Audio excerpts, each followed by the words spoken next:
The headline on, which paper is it? It's the, must have been the London Times, was that the clock is ticking on Thomas Tuchel. I was like, wow. Yeah. What is the headline? Well, give me. Clock already ticking for Tuchel after limp opener. It's Henry Winter, and they've taken it from his first paragraph. When the ball flew out of play near Thomas Tuchel midway through the first half, Chelsea's latest head coach quickly seized a spare, throwing it to Ben Chilwell, trying to quicken the pace, maybe fearing that the clock is already ticking at Stamford Bridge. It usually is. Yes, indeed.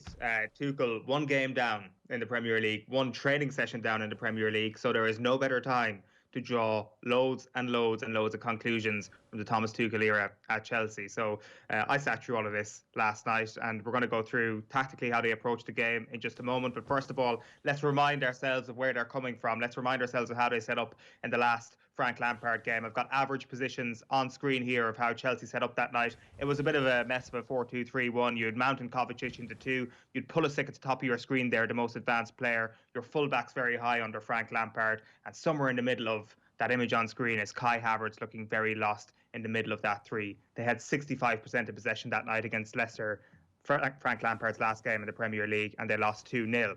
So let's move on to last night then. Thomas Tuchel moved to a 3-4-3. He left Mount, James, Abraham, Pulisic on the bench and brought in Jorginho, Azpilicueta, Giroud and Ziyech. You can see here immediately that, yes, Chilwell and Reece James were very advanced fullbacks, but as wing-backs, Callum Hudson-Odoi and Ben Chilwell are even more advanced. On the far left there, you have Ben Chilwell well into the Wolves half in terms of his average position last night. And at the top right there, Callum Hudson-Odoi, the most advanced player on the pitch in general. He was pushed over to the left in the second half, which has probably skewed his average position a little bit. He was hugging the touchline quite a lot in that first half and the standout performer for Chelsea. The big thing that people are focusing on, or one of the big things that people are focusing on, is the two midfielders that Tuchel is going to pick. After the game, Tuchel explained that he wanted to have three at the back with 2 6s in front of them to stop the Wolves' counter-attack. So the 2 6s he went for, and we've got them circled here, are Jorginho and Kovacic.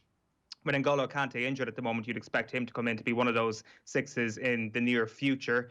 But as a result of playing those two last night, and these two have taken a lot of flack over the years, is that they completed 820 passes, which is the highest of any team in the Premier League this season. That was their team total. Kovacic and Jorginho together completed almost 300 of them. So a lot of passing, not a lot of penetration, but it's not just on them. It is also on the two number 10s that he deployed last night, which is Ziyech and Havertz, circled in this image here.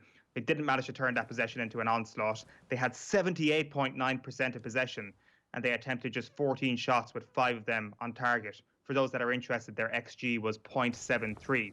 So Tuchel, after the game, talked about many ball recoveries. So he didn't care that their XG was crap. He's a man of stats, but he loved the fact that they had many ball recoveries. And in an interview with BN Sports after the game, he had the stat ready to hand. 16 recoveries in the last third. This is a data-driven man, but it also looked like Ziyech and Havertz off the ball looked a bit better. Still way off at where you'd expect from penetration.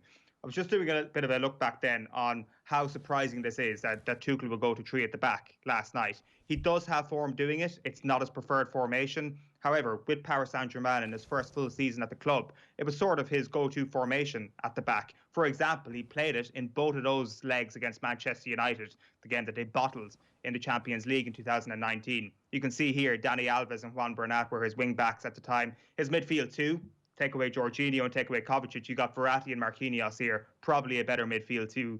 Then you move on to the 2 10s who would play behind Mbappe. Di Maria, Draxler, Neymar were his options. Again, are these better options than he has at Chelsea? They actually might be, but what we don't see in the graphic there is, of course, Neymar, because he was in a hat crying on the sideline for that particular occasion.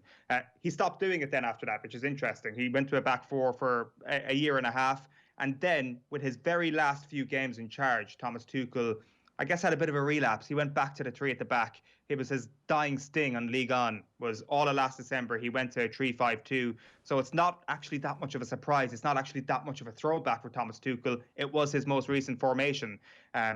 People have called him the German Antonio Conte last night. Maybe he is. Maybe he does bring the 3 at the back with wing backs back to Chelsea. Let's move on to how they finished then last night. So this is not their average positions from last night. This is what I think he was going for. I think he was going for a 4-2-3-1 for the last 15 minutes or so of the game last night. He brought on Mason Mount, he brought on Pulisic, and he brought on Tammy Abraham, with Ziyech, Chilwell and Giroud coming off. You can see there that you have Havertz on the left of that three, Mount through the middle, although he was drifting right. And then on the right, you had Christian Pulisic. Now, this is something that people expected, and this is just to wrap up on this. This is something people expected going into the Tuchel era at Chelsea, that Pulisic would be pushed to the right-hand side because he loved playing him on the right at Borussia Dortmund. One of the first times he did this, and we'll take you back to April 15th, 2017, was when they beat Eintracht Frankfurt 3-1. You can see Christian Pulisic on the right of a three there.